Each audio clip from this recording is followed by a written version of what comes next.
Hello, my name is Ricky Corpron. Welcome to another episode of Culture and Politics. Today we have a special celebration for the wonderful Dr. James McIntosh, who is known for his dedication and hard work. Under his leadership, he brought dentistry to a whole new level and he became the director of dentistry for many years. In this special celebration, they had a ribbon cutting to pay homage to a new session within the vicinity. And this newly renovated clinic is worth $6.3 million and it brings over 21,000 patients. And it's located in Harlem, New York. And also a lot of congressmen and special staff was in attendance. So sit back and enjoy this wonderful episode. Them to stand up also, please, to building this facility. You will also see the deep respect that New York City Health and Hospitals Corporation has for the administration that's put this together.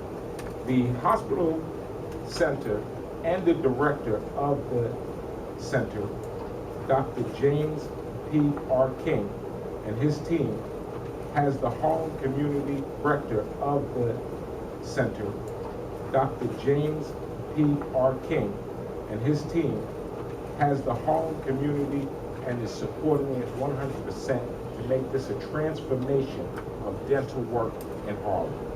We believe that the community needs and deserves the best available today. We are looking forward to the opening, and then we can't wait for the first patient to walk through the door.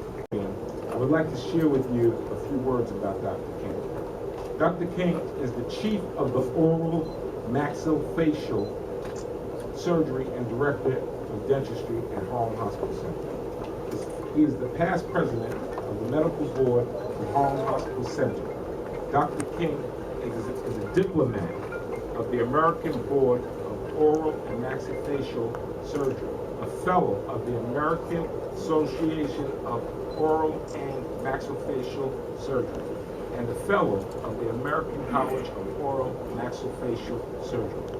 Dr. King is a third-generation dentist, received his Doctor of Dentistry surgery degree from Meharry Medical College, School of Dentistry.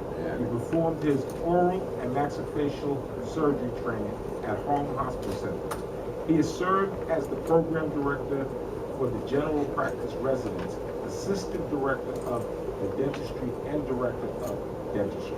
He is currently program director of the oral and maxillofacial surgery residency program at Harlem Hospital Center. Dr. King has worked extensively in dental education, teaching dental assistants, dental hygienists, dental students, and postgraduates. He's done a lot of work here. The students have learned greatly from him.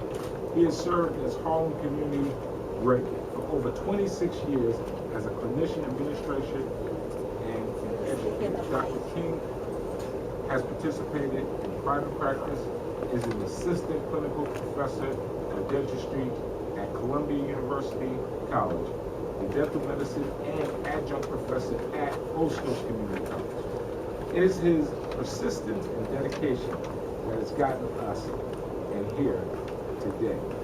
And one of the biggest things is he's worked tirelessly to get the funding. I don't think without his dedication that this funding would have been possible, because when they said no, he kept going. That is the biggest key to surviving when people say no, is to persist and move forward and get the money. And the one thing Dr. King has done here today is he's gotten the money.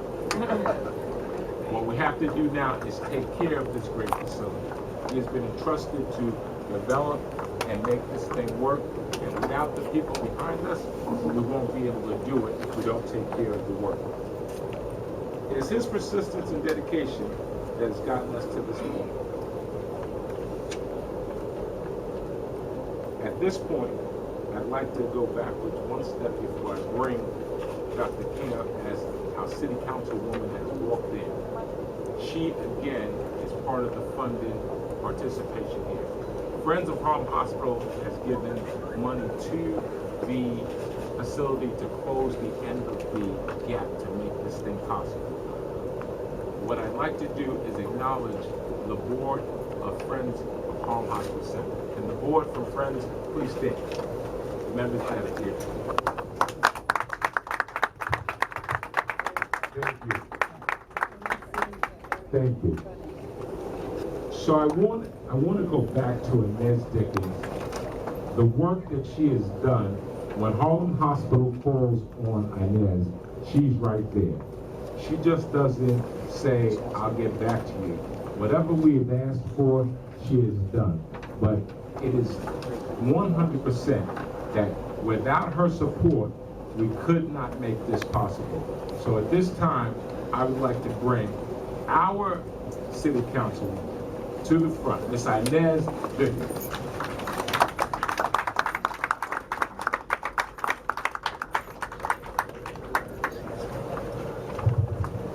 Thank you so much.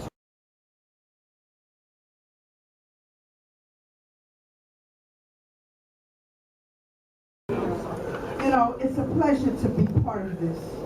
My congressman just arrived. To be part of the Dr. James McIntosh Dental Services and to have been able to be a part of the funding. This is a special, special day. Many of you may not even realize it. I want to first thank Denise Suarez. Where's Denise? Oh, she's all right. Well, she's missing this. This is something to miss. All right. But Sylvia White, she is the angel of Harlem Hospital. Where's Sylvia? You mean she's not here either?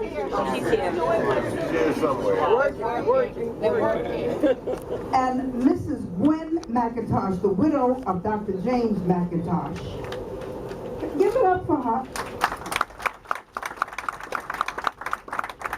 Ebony Carrington, Dr. King, the director of the Department of Dentistry. Give it up for him because he works very hard. He loves it. The board of directors, all the electeds, because you don't do anything by yourself. You know, I'm standing up here taking some of the credit. But honestly, without having a phenomenal congressperson that I use as a battering ram, that I use to beat people up with, that I say I got an 8,000-pound gorilla, without having that type of network, without having Assembly Member Keith Wright or Senator Bill Perkins to be able to work together. Corn, you know you don't bring the money and the bacon home. And that's what this is about, bringing the money to my community. Now I'm going to be honest with you, that my first 8 years I've done, this is my third and final term in the New York City Council. But the first 2 terms, there's Sylvia. I just talked about I know, they told me. They came downstairs to give me. Thank you. The first 2 terms, my first 8 years, with the mayoral administration and Speaker Christine Quinn, I was able to bring, on the average, $100 million a year to my district. That's right. It had never been done before.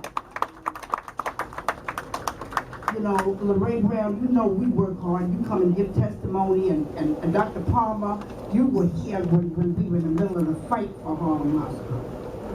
But it was during that administration that they recognized the importance of the survival of this institution and of the Harlem community at large. They recognized that. And they provided the financing.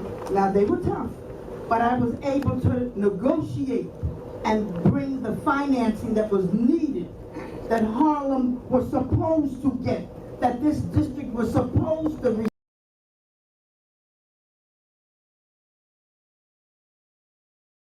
Oh, let her get a shot. 1. Oh, let her get a shot of somebody. 2. Not yet. All right, go ahead. Do what you do. 1, 2, 3. Bam! Cut.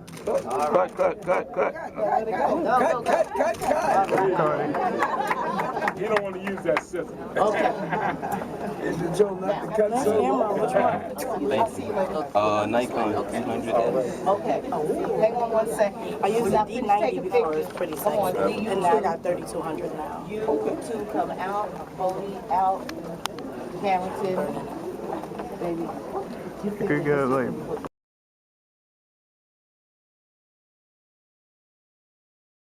Everybody who's come out to join us today for this event. And I have to basically talk about a couple of things.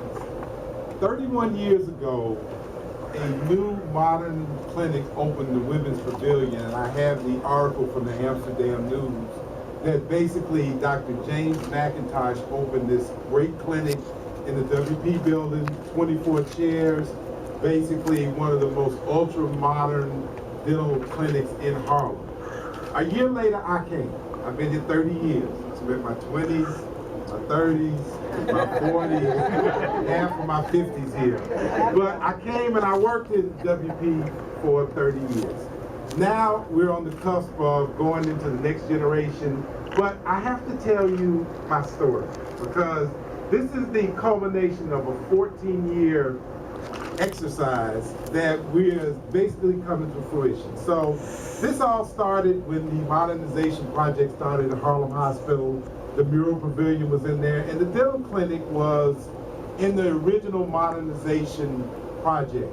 Dr. Palmer put me in, kicked me out later, we'll get to that. But I designed this 34 chair ultra modern clinic, 20 chairs in the Ron Brown, 14 chairs in the mural pavilion, and we were ready to go. At that time, I brought back an old friend. Dr. Mack introduced me to a gentleman named Sal Puglia. Sal is in the back. Sal's from Patterson Dental. Sal did the drawing. So, and during the start of this process, I met two people who I spent a significant amount of time with. The first was Anita O'Brien. Anita's in the back. Anita, please stand up.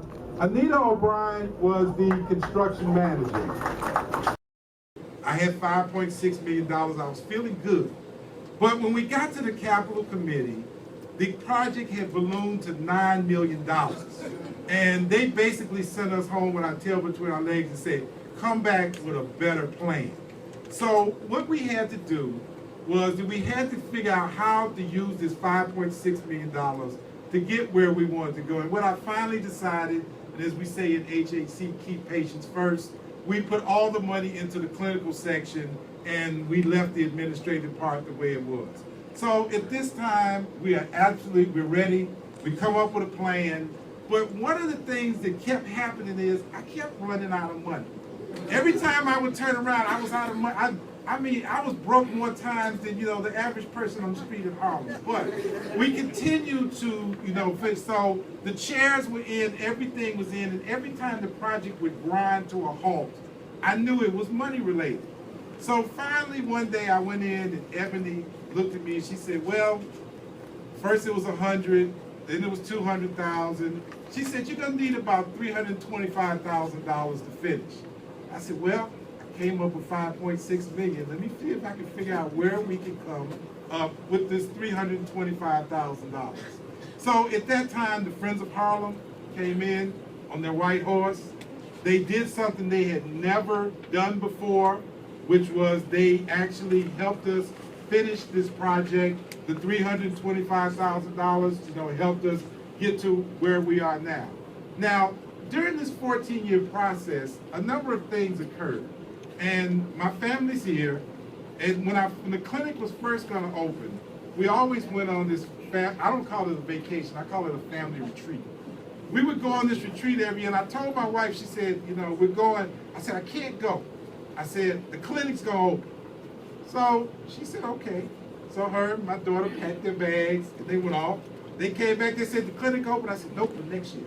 Now this is 2003, 2004, so you see, so I had to bring them here today along with my in-laws to show them I wasn't crazy. There was a clinic. There was a clinic. I do not need psychiatric care. There was a clinic. But during this time also, you know, we're making progress. Dr. Mack's health was failing, and one day, and I'm gonna tell the true story. Sylvia said to me one day, she said, Dr. King, you really need to do something for Dr. Mack while he's still alive. Maybe we should have something. Now, I thought that was a bad idea because Dr. Mack wasn't mobile, and he didn't like, you know, crowds at that point. But you don't tell Sylvia no. So I looked at Sylvia and I smiled. I said, I'll think about it. Okay. So I was, you know, walking down the hallway and I was looking at all these, you know, plaques that were there. And that's when it came to the idea of, you know, let's name this new ultra-modern clinic after Dr. McIntosh, because Dr. McIntosh was the person, and I'm not going to, you know, Dr. North is going to speak about it, but he was the one that brought dentistry to HHC. He was the one that made people understand you couldn't have good oral health without good dental health. And he was the person, and I'll never forget, the most, you know, heart-rendering. I met Mr. Carter. They were, you know, at the same day we went to the committee in order to get HHC's approval, and Dr. Mack actually was there and saw that resolution pass, and, you know, to bring this forward. So at this point, and let me say, it's hot in here, so I'm going to, you know, bring my remarks to a close. There's a lot of people I need to thank. I had to thank Anita, who taught me to ask for everything I want. She's one of the gave me a lot of good advice. Dr. Greg Page, my dentist, and, you know, one of these people here in Harlem who's very, very supportive of us, and, you know, all my other dental colleagues who can join us today. So I'm going to close out my remarks by actually introducing the next speaker. Lorraine Brown has been a friend. Lorraine Brown has been a colleague. Lorraine Brown has been someone who has always supported my efforts. I was able to, you know, a lot of things that I did early in my career, she was very supportive of, and I want to thank you. Okay, we're going to put one speaker before Lorraine, so I'm going to give the microphone back to Mr. Frieden. Thank you very much, and thank you guys for coming out. Thank you. Achievement awards that trying to convince people that I haven't finished my life. But I do feel at occasions like this, I have to thank all of you that truly have made my family's life possible. Coming from the streets of Lenox Avenue 35 years ago, this is not the country or the village that it is today. And I went to school right across the street, same school my mom went to, PS 89. This now has the Clayton houses. And I can't tell you the fear we had in coming into this building. And it was all by black folks not having enough self-esteem to believe in themselves. It was all, I don't buy anything in Lenox Avenue. I go downtown, there's no going downtown just by itself meant a difference. But things change so much. Just like a bum like me from Lenox Avenue could become chairman of a committee and dean of a congressional delegation. And a community that had a hospital that almost never had a chance became one of the health centers of America and therefore the free world. So Mrs. McIntosh, I have to thank you especially because no one knows better than my wife the challenges that you faced, but recognizing the passion of the doctor, not only in providing a living, but providing the training. People can't imagine how a child can be expected to do so much, but a toothache can kill a child, mind and body, and have them listed to go to some different school because no one checked to see what was paining him or her. Lorraine, we never even thought about having people like you and Dr. Holloman when I was a kid. And the things that happen so much is that when you get to be a family, you don't have to do a whole lot of talking and explaining as to what the needs are. As for me in Washington, being the chairman of the committee when the Affordable Health Bill came out, I relied on this hospital and the experts not to give me the formulas as to what they said would happen with universal health insurance, but what input would it have? And New York City was there. Dr. King, there are so many people that made this thing possible, but I know that you will follow the tradition that know and love this community, that we all collectively will move forward. People will continually ask, well, what does Harlem mean? It means so many wonderful things to me. It means that we made it politically in Harlem, the David Dinkins, the Percy Suttons, the Fred Samuels, the so many Bill Perkins, my colleagues that are here. But we made it in terms of people know we work together. We don't fight each other. We fight those who do not support this great and this beautiful community of ours. And Doctor, you made it possible for so many dreams to become possible. And I had, as much as I love and trust you, I had Dr. Predioni, when she checked you out, and then I didn't have to go any further. She checked you out early and we all worked together. In conclusion, I want to say, don't give up on this great town. Inez and Keith knows, and some of you older people, what it was 40 years ago. No one knew anyone that wasn't loved the week before, or someone's door wasn't kicked in, or someone's kid that wasn't arrested for taking the TV. We've come back with the unity and support of people like Inez to make certain that political power is interpreted in resources to provide services to make our kids and adults strong. Don't let anyone take that away from us. Join with us, but never lose out the history. And I cannot think of any institution that reflects the pains and the sorrows and the struggles to become what she is today in Harlem Hospital. So today, if anyone asks, where do you live? Instead of going into a lot of questions, I just say, I live across the street from Harlem Hospital, which is 7 blocks away from where I was born and raised. And I cannot think of anything that makes me feel prouder for the support that I've received over the years. Congratulations, Inez. Keep on keeping on. Thank you so much. Thank you, Congressman. At this time, I'd like to bring our Assemblyman forward for the work that he has done and the funding that he has given here to Harlem Hospital. Mr. Keith Wright. Thank you. Good afternoon, everyone. Good afternoon. It's indeed a pleasure to be here. First of all, to the McIntosh family, Dr. King, Lady Sylvia White, Lady Suarez. My mother was just checked out here last week, and thank God I had Sylvia White on speed dial.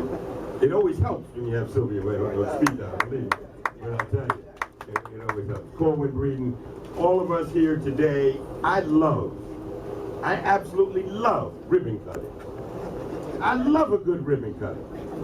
It just brings smiles to everybody's faces. It's a day of something brand new. We're starting, it's a renaissance in so many ways. Congressman Rangel talked about living across the street from Harlem Hospital. Well, so do I. So do I. My window can see right in this very building. I remember when this building was a psychiatric building, right? Right? It was a psychiatric building.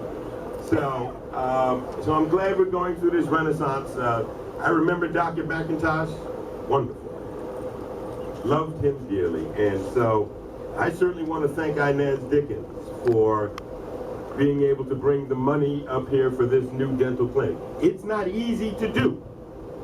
In public life, you know, money is starting to dry up all over the place, but when we have a great city council person like Inez, in order to bring home this money, it makes a big, big difference. Sometimes we take our public officials for granted. You know, it's okay if you take me for granted, but don't take this one because she's where the money is right now. All right, so I just want to say it's a great day. This new dental clinic, since it is right across the street from where I live. Charlie Rangel and I used to go see Dr. Chester Redhead, who is absolutely right next door to me. He has a department next.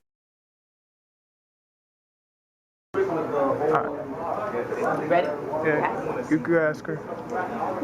This was such a beautiful ceremony, a celebration of life. Dr. James McIntosh.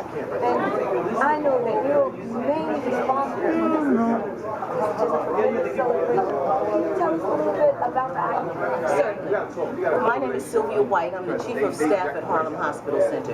It was our pleasure and privilege to be able to work with Dr. James King and his team to bring the James E. McIntosh Department of Dentistry, the dream, into reality. There were a number of people who contributed to this project, and we were very grateful to be part of that. Thank you so much.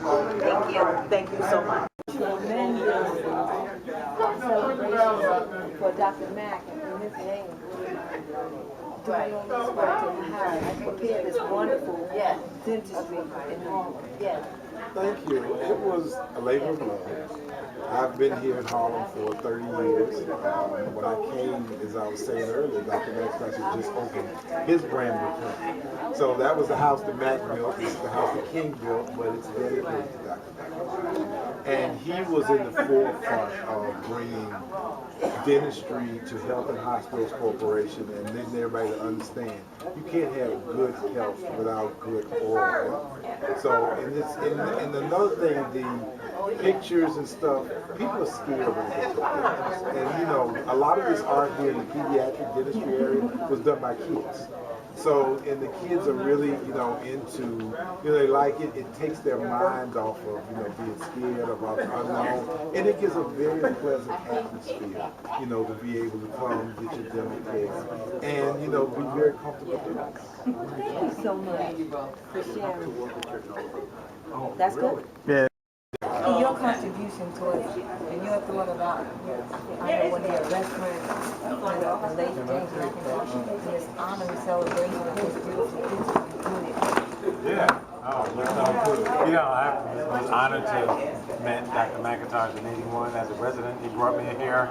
He brought me here and kept me here, and I learned quite a bit from him. He's been just instrumental in my career where I am today. And just so proud to be here today. So proud and happy that, you know, his work was recognized and that his family's here to enjoy it with him, as well as friends and community. Very good. Yes, and tell me, in your vision, do you see this being something that's contagious within Harlem? This kind of attitude and spirit? Oh, definitely. You know, dental care is needed, and it's appreciated and it's wanted. And in a facility like this, it would be a magnet for people to come in from centuries on. I mean, this place will be here forever. It will sustain itself. Because like Dr. King had said during the tribute to Dr. Mack, you know, he knew how to make money. And then back in the days when public health wasn't a non-money maker, he was able to make money as well as see many patients. We led the corporation and our little side hand in terms of patient visits. And, you know, so that legacy will live on. There's no doubt about it. Well, thank you so much for sharing that time. Okay, thank you.